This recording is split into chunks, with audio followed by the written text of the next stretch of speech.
Chasing legends when monsters stop hiding in myths and start hunting their skeptics in the Ozarks. There are no monsters lurking in the woods or under the sea. There are only beasts and the gnawing pulse of life, the eternal cycle of eating and being eaten in the sharp teeth of the hungry and the gentle hearts of the weak. Dr. Jim Dunham, the summer sun. Be down on the black top of a single-lane road winding into the Arkansas's hills, radiating in waves of shiny vapor and washing everything in white heat that made Jim Dunham squint. There were no street signs, no landmarks, and no service. The land dipped and climbed in indistinguishable rolling hills of brown brush and thick trees.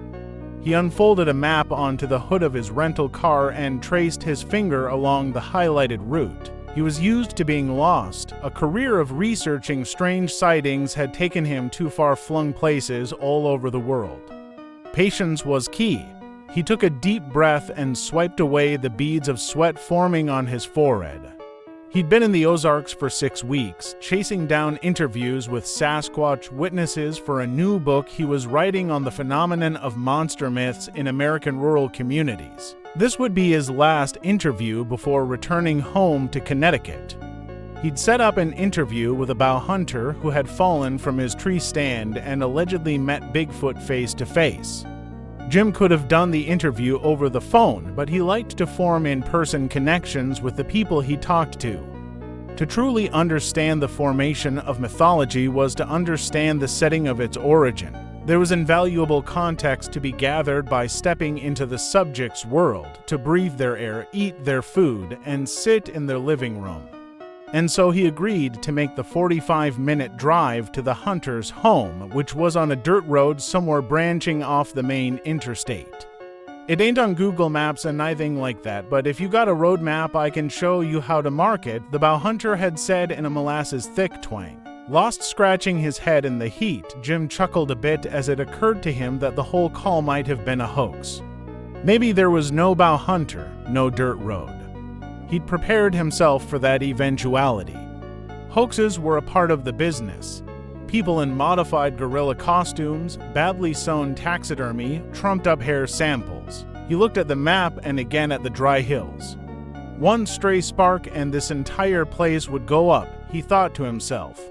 He entertained this fantasy as he folded up his map and mentally prepared himself for the drive back to his hotel. The sound of an oncoming car caught his attention. A truck turned the corner and pulled up next to him. It was an old Tacoma, lifted and stripped of its bumpers. A sun-worn face poked out of the driver's side window and released a stream of chew spit onto the road shoulder. Jim Dunham. His face was friendly with a good-natured grin that put Jim at ease. "That's me." Jim met the man's smile. "We spoke over the phone. I'm Frank, figured you might get turned round out here and decided to come looking. Well, you're just in time. It's a good thing, too. Road gets pretty bumpy up ahead. I got my doubts your little silicon sipper is up to it," he said, pointing at Jim's Prius and shooting off a friendly wink. "Why don't you follow me up the road a ways? There's a wider shoulder to park on than I'll take you the rest of the way." "Why not?" Jim said with a casual shrug. He'd come this far. The turnoff was a half-mile more down the road. He was pretty sure his silicon sipper wouldn't have made it either. Calling it a dirt road would have been generous by any standard. What it actually was a narrow, steeply graded climb into the hillside. He counted several half-exposed boulders in the first feet. "Jump in," Frank said with another quaint, hill country smile. Jim braced himself as the cab tossed violently up the path. Empty cans of beer and chew rattled like dice on the bare metal floor. After a mile or so, the road smoothed into a dirt clearing surrounded by tree line. A small trailer sat near the edge. "How in the hell did you get that thing up here in one piece?" Jim asked. "It took some doing."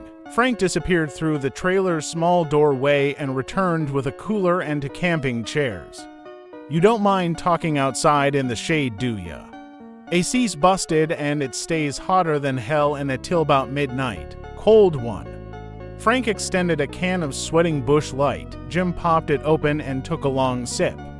He wasn't a beer drinker, but in those hills and that heat, it tasted like the most refreshing thing in the world. They settled in, and Jim started up his digital recorder. Frank fidgeted, his happy-go-lucky demeanor slipping slightly, "Don't worry about the recording. It's just for notes, so I don't have to stay busy writing during our conversation," Jim said, recognizing the familiar angst he'd seen in countless interviewees. There was always a chance they'd change their mind at the last minute. "This was the moment of truth. I'm just curious to hear your story. I've been researching this stuff for most of my life. Just tell me the way you'd tell me if we were sitting around a campfire. All this is going in your book." "Yup, and your book is on Bigfoot." "Not exactly, but you believe in Bigfoot." "I'm open to believing in Bigfoot." Frank's face grew tense. Jim swirled the beer around in his hand, thinking of different approaches to salvage the interview.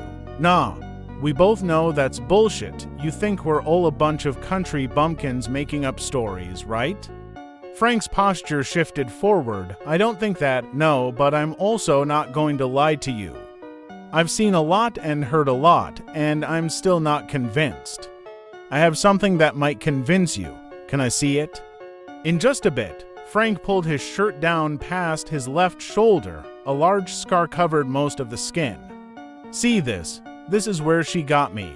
Little love bite?" "She? You mean a female Bigfoot?" Frank nodded, staring off into his beer. "How did you figure out it was female?" Jim followed up. "Just a feeling, I suppose." "Here we go," Jim thought. "Time to push into it. Tell me more." Frank shook his head. He was smirking. "You know I've read your books, right, Dr. Jim Dunham? Fear the dark long enough, and it becomes a vampire, a werewolf, or a Sasquatch. A reason to stay out of the woods and next to the campfire. Sound familiar? You're an eloquent guy. I'll give you that. Much more eloquent than the people you interview. People like me." Jim took another sip of his beer. He told his rep at the publishing company where he was going, but that fact was doing little to ease a building sense of threat. Would anyone be able to find him out here if something bad happened? It takes very little to sustain a legend in the minds of the simple and the lonely, Frank parroted. "Were you lonely when you wrote that, Jim?" "Okay," Jim thought to himself, "time to get myself out of this one." "What is this, Frank? You think you're the first backwoods nut to try and rattle me."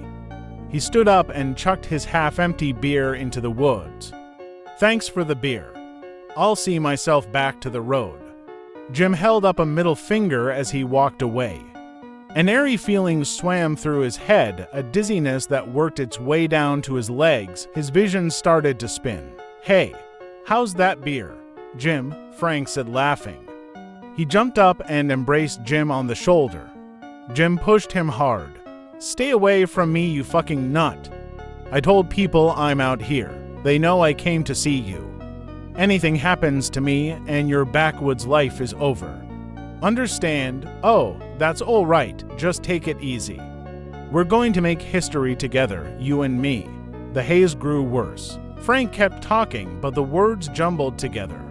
"Just noise, senseless noise." Jim choked back nausea and an urgent need to lay down. His heart raced into his ears as he worked harder and harder to fight gravity. You're a fucking. Fudd, his tongue struggled against thickening saliva, and then everything went black. It was the summer heat that came through first, a blur of sunlight that broke into a sensation of head pounding against skull. He opened his eyes to a thick wood. A sharp burst of pain fired through Jim's leg and up his nervous system. Something rough dug into his back as he squirmed against rope. He was tied sitting against a broad oak, his right leg cocked to the right, broken at the knee. He screamed in agony. "I'm real sorry about that, Jim." Jim searched for the voice that projected from somewhere above. A camel-clad Frank squatted from a tree stand high to Jim's right, a large bow in his hand. "I guess you could say you're walking a mile in my shoes. You see, it was here where I first saw her. She stalked me just past that group of trees over there. I'd fallen just about where you are now, shattered my pelvis. At first, I thought she was just checking me out. She came sniffing like a bear, you know. only much bigger. Much bigger. I went out cold after that. I woke up to her taking a chunk out of my shoulder. I had an arrow in my hand, so I dug it into her eye. Jim struggled against his binds. Frank. Listen, Frank, I'm hurt real bad down here. Untie me, please, please. Frank, I can't do that. I didn't want to hurt you, Jim, but I think it's the only way to get her to come. Try not to panic, Jim thought. Appeal to the humanity. Set middle ground. I believe you, Frank, I fucking believe you, he said between heaving breaths of pain. Untie me now, and it all ends here. I won't tell anyone. You can still take this back. Can't. Smart person like you should know better than that. Sides, you should try and appreciate this. You're about to see the very thing you've spent your life not believing in. Imagine what a hot shot you'll be around your professor buddies then. No one's got a story like this one. Anger, he couldn't hold it in any longer. There's no such thing as Bigfoot, you dumb, backwoods, inbred idiot. You were in shock, probably hallucinating. Ah, Jim, you're really setting to hurt my feelings. Tell you what, you sit down there squirming till midnight? If she doesn't come, I'll untie you and drive you to the nearest police station. I'll go quiet and nice, and you can write your best book yet. Hillbilly kidnaps a professor to use as bait in a Sasquatch hunt. Sounds better than the other shit you've peddled out. Probably earn you a place on the bestseller list for eternity. Advertisements, I'm going to kill you for this. You hear me, bastard? I'm going to watch you die. I'm going to watch. He was dizzy again, lightheaded. Big talk from the guy tied to a tree. Jim heard as he again lost consciousness. Jim awoke to the darkness and the buzzing of cicadas.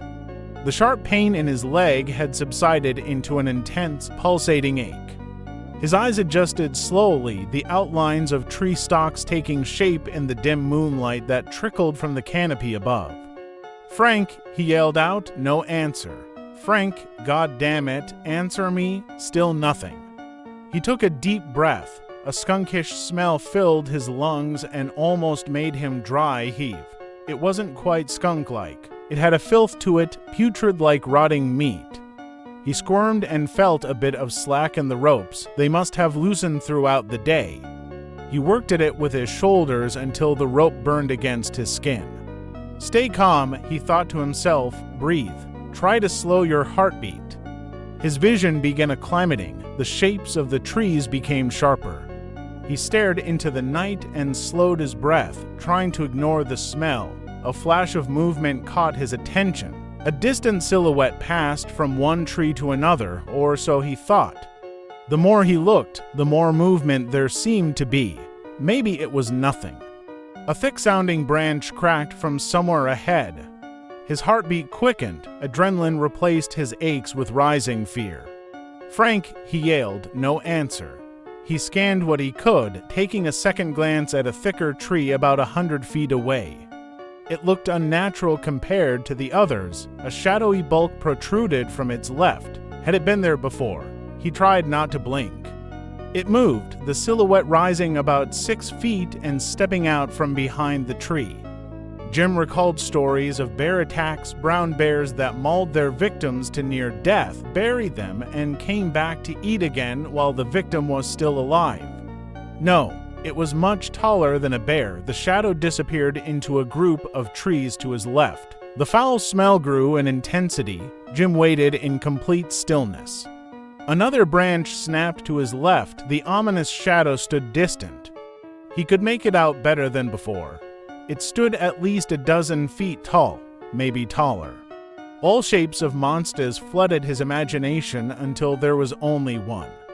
Frank said the thing he saw had stalked him. Is that what it was doing now? Was this really happening? He watched it carefully, looking for any signs of motion. Were his eyes playing tricks on him? He adjusted his back slightly to get a better view.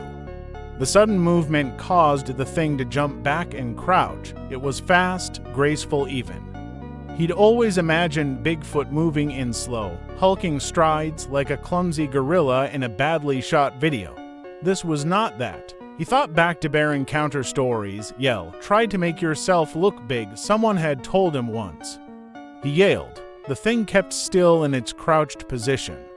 He yelled again, louder and longer until his head ached. Whatever it wasn't bothered. He leaned forward against the ropes and rocked his shoulders, a little more slack, a little more burn, not a lot of hope. The thing stood and stepped 2 strides closer. He kept rocking. The ropes gave slightly with every movement. He focused all his energy. Little by little, the enormous figure approached.